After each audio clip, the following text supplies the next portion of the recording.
23 CR 4281A, State of Texas versus Vanessa Rubio. Can I have parties announced for the record for the state? For the state. Defense. Your Honor, good morning. Frankie Sandoval on behalf of Ms. Rubio. Are you Ms. Rubio? Counsel, have you received all the discovery and did you review it with your client? I have, Your Honor. Court will find that the state is in compliance with discovery. Ms. Rubio, I'm showing you what's entitled application for community supervision. Did you review that with your attorney? Did you understand it and did you sign it? Yes, I did. Showing you what's entitled true bill of indictment. Did you review that with your attorney? Did you understand it? Yes, I did. Counsel, it appears that the state is proceeding on the indictment as presented. Is that correct? My understanding, Judge. State, is that correct? Yes, Your Honor.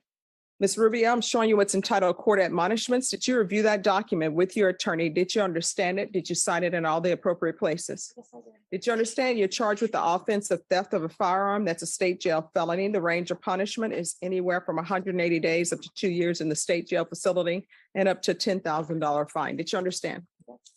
For deferred, is she applying for deferred? And Your Honor, for clarification, after the discussion with Ms. Rubio, we would respectfully request that we go forward on a regular community supervision. Your Honor, she does not wish to apply for deferred, and in the interest of justice, pending any type of evaluations that the court deems them fit, I would ask for sentencing today, Your Honor. All right. So the state recommends community supervision. They're taking into consideration night mag number 716819, grand jury number 785613, JN number 2097716. There's to be restitution to Kyle Barney, KYLEBORNE. And you ought to agree that this crime was committed as a party with William Gordon and Nicholas Sarabia. Did you understand that to be the plea? Defense. All right, after reviewing state's exhibits 1 and attachments, the court will find there's sufficient evidence to find you guilty, and the court will find you guilty. Are you proceeding with sentencing? In the interest of justice, that would be our request, Your Honor. Anything you wish to say on behalf of your client? Your Honor, I stand here with Ms. Rubio. As the court is aware, we had a minor issue with respect to her bond. In order for judicial efficiency and to get on with her life and begin the process of putting this behind her, she sought my direction at attempting to resolve all matters. And that's what she wanted to do today, is to accept responsibility, come forward and start the process of putting this behind her with whatever conditions the court deems appropriate, given the totality of the circumstances and the information the court learned today. All right. Are you employed? No. How do you support yourself?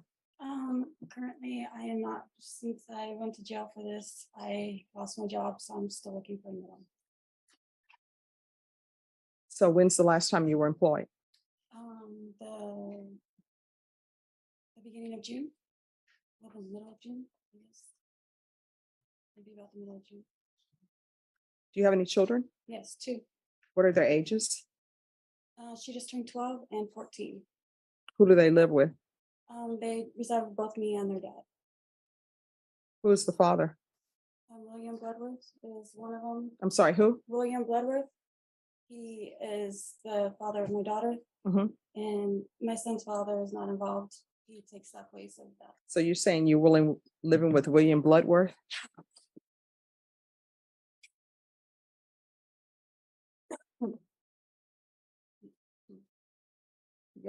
Here's where things take a sharp turn. Listen closely. This is the moment the judge starts realizing something isn't adding up. First, Vanessa names William Bloodworth as her kid's father, but the police report says her boyfriend is Nick Sarabia, and then suddenly she says Nick is the father? These kinds of contradictions are dangerous in court, especially during sentencing. Judges rely on clarity and honesty to determine risk, responsibility, and credibility. So ask yourself, do you think she's confused under pressure or intentionally hiding something? Because the judge's tone is about to change dramatically. He is not the children's father. He was the boyfriend at the time. He is locked up right now.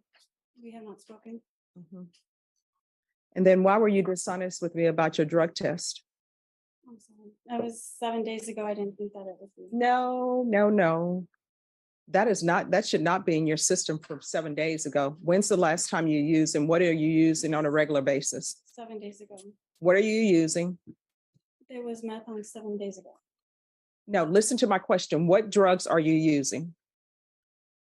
Meth. How often are you using meth? Last time I did it was 7 days ago. 7 days. And what else are you using? Nothing else. And what is the father, Mr. Bloodworth, what is he using? Nothing.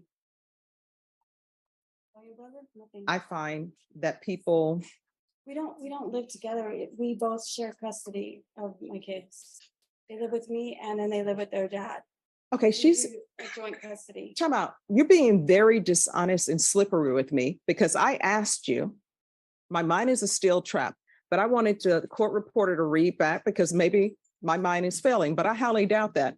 You told me that your children were living with you and their father, and you said the other father he's not a part of anything. Now you're telling me, oh no, he doesn't live with me. It's on and off. You've been dishonest with me from the very beginning. You were dishonest when I asked you if you're going to be positive. You were dishonest about that.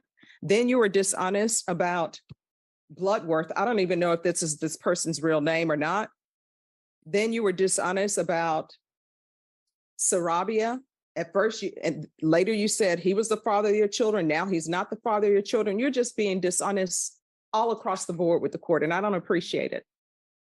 And dishonesty has nothing to do with nerves. You heard my questions. My questions were very specific.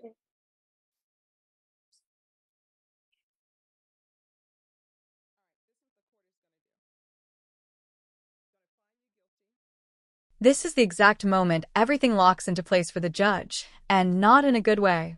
After multiple inconsistencies about custody, drug use, and relationships, the judge finally makes it clear dishonesty is now affecting sentencing.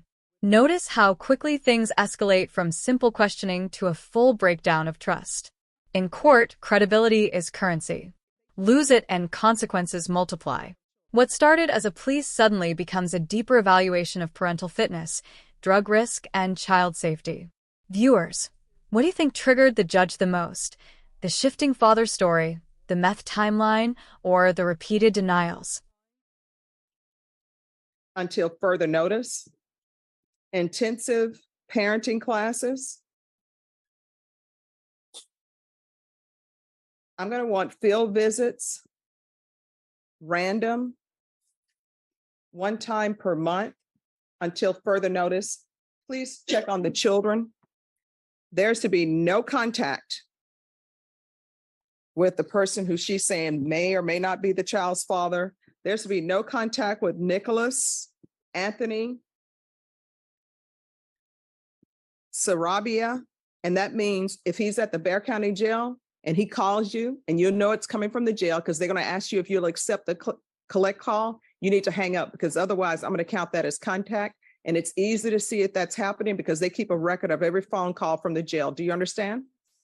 There's to be no contact with William Clark Gordon.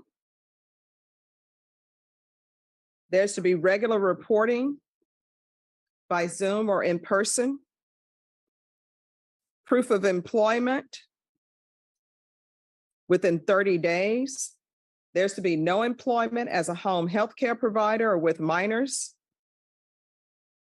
Taking consideration NIMAC number 716819. And Brittany, if you could do the rejection for me on that case. All right. All right. It's NIMAC number 716819. Grand jury number 785613, JN number 2097716.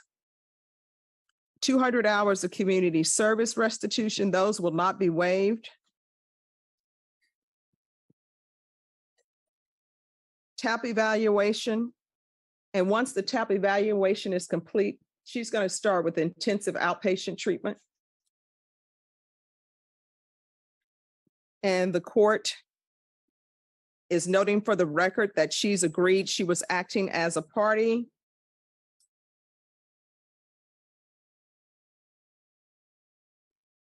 with William Gordon and Nicholas Sarabia. Probation, is there anything else she needs? Oh, and I'm sorry, there's to be restitution, if any, to Kyle Burney, Kyle Is there anything else you need from the court to be successful? I'm sorry? I don't think so. I think everything sounds like it's gonna help. Okay, going to show you what's entitled Trial Court Certification of Defendant's Rights to Appeal. Did you review that with your attorney? Did you understand it? And did you sign?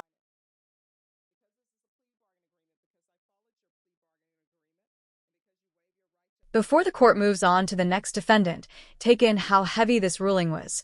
For years of probation, drug testing, CPS compliance, no contact with certain individuals, employment restrictions, and intensive outpatient treatment. That's not a light sentence. It's a full-scale intervention. And the judge was blunt. Children cannot be raised safely while a parent is using drugs or surrounding them with unstable partners. Cases like this highlight how justice isn't only about punishment but protection. Would you say the judge went too far or not far enough? And do you think Vanessa will be able to meet all these conditions? Record for the state? Brittany Mitchell for the state. Defense? John Pettis for defense. Are you Mr. Politos? Counsel, have you received all the discovery and did you review it with your client? Sorry, Judge. Say that again. Have you received all the discovery and did you review it with your client? Yes, Judge. Court will find that the state is in compliance with discovery. Mr. Politos, I'm showing you what's entitled Application for Deferred Adjudication or Community Supervision. Did you review that with your attorney? Did you understand it and did you sign it? Yes, Your Honor. Showing you what's entitled True Bill of Indictment. Did you review that with your attorney? Did you understand it? Yes, Your Honor. Counsel, do you waive the reading of the indictment? We do, Judge. State, it appears you're proceeding on the indictment as presented. Is that correct? Yes, Your Honor. Okay. Mr. Politis, I'm showing you what's entitled Court Admonishments and Defendants Waivers and Affidavit of Admonitions. Did you review that document with your attorney? Did you understand it? Did you sign it in all the appropriate places? Yes, Your Honor. Did you understand you're charged with violation of sex offender registration annually? That's a third-degree felony. Range of punishment is anywhere from 2 to 10 years in prison and up to a $10,000 fine. Did you understand? Yes, Your Honor. States Exhibits 1 and attachments, the court will find there's sufficient evidence to find you guilty. The court will defer finding of guilt as you apply for deferred adjudication. Are you proceeding with sentencing? Yes, Judge. All right. Mr. Politos, why didn't you report? Because, Your Honor, I made a mistake and it slipped my mind and I'm not going to deny. No, you didn't make a mistake. I It's a did. choice. It's a choice. Yes, I understand that. So why didn't you report? I just forgot, Your Honor. I'm not going to lie How can you forget that? because I had a lot of going on right now and I guess What was going on right now? I had a lot to do with my job. I was working every day, constantly, every morning, and I tried to get a day off from my boss, but my boss was trying to be, I already asked for a day off, and once I get that day off, I gotta wait extra months just to get another day off. That's how my job likes to work, and I'm not gonna lie, sit here and lie to you. All right, when people keep telling me they're not going to lie to me, or if they say in all due honesty or with all due respect, what's coming after that usually is not respect, not honesty. But I know I accept this. I know I made my mistake and I accept my punishment, Your Honor. No, I mean, it was a mistake. You made a choice. Yes, sorry about that, Your Honor. No. I mean, people always have a different definition of mistake than I have. All right. Does anybody want to speak to this 180 days? Is this 180 days for punishment? What is it for? It's punishment, Judge, All right. as a condition of deferred. So is this the first time he's missed reporting? Yes, Judge. Okay. All right. This is what the court will do. The court will sentence you to 5 years deferred adjudication. You must report. Do you understand? Yes, Your Honor. Chapter 62 registration. He's to be supervised by the sex offender unit. Regular reporting by Zoom or in person. And the court saw that the deferred adjudication for his underlying case was only 3 years. That sort of tells me a little bit about that case. Proof of employment within 30 days. There should be no employment as a home health care provider or with minors. There should be 100 hours of community service restitution.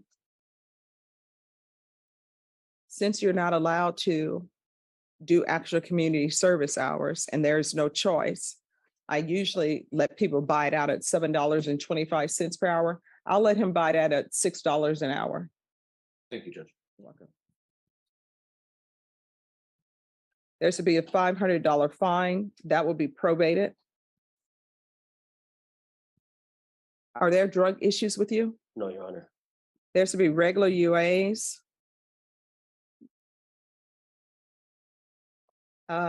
He can do the patch if he wants to do the patch since he works. Now, does anybody want to speak to this 180 days? Judge, just, Is this something you all agreed to in order for him to have deferred? yes, Judge. But you had to put it outside the line? Okay. I don't know why it was outside the line, but I mean, it was part of the agreement. All right, 180 days in the Bexar County Jail as a condition. Probation, is there anything else he needs? Is there? All right, is there anything else you need from the court? No, Your Honor. All right, so it'll be 180 days in the Bexar County Jail as a condition of probation. How long have you already been in jail? 4 months, Your Honor. I'll give him credit for any time served with regards to that. Thank you, Judge. Going to show you what's entitled Trial Court Certification of Defendant's Rights to Appeal. Did you review that with your attorney? Did you understand it and did you sign it? Yes, Your Honor. Because this is a plea bargain agreement, because I followed your plea bargain agreement, and because you waive your right to appeal, you do not have the court's permission to appeal. Do you understand? Yes, Your Honor. And because, yes, Your Honor, I know that you didn't say field visits, but you do know that for someone. yes, I just wanted that's to why make I sure. didn't. Okay. Okay, thank you. All right, we can go off the record, and this court reporting is very important. You have to be in communication with your probation officer. If there's an issue with your employment, let probation know, because probation may be able to work around that. But with regards to the registration, you must register. If you do not, you're looking at potentially 10 years in the prison. So here on out, if your employer doesn't let you leave to register, and if you have not made some sort of arrangements to register, there's only one question you need to ask yourself. Is this job potentially worth me going to prison for 10 years? Because I will keep it, let me just say this, I will keep an open mind, but registration is like strict liability. It's, were you supposed to register and did you register? Those are the only two questions. You understand? Yes, Your Honor. All right, good luck to you.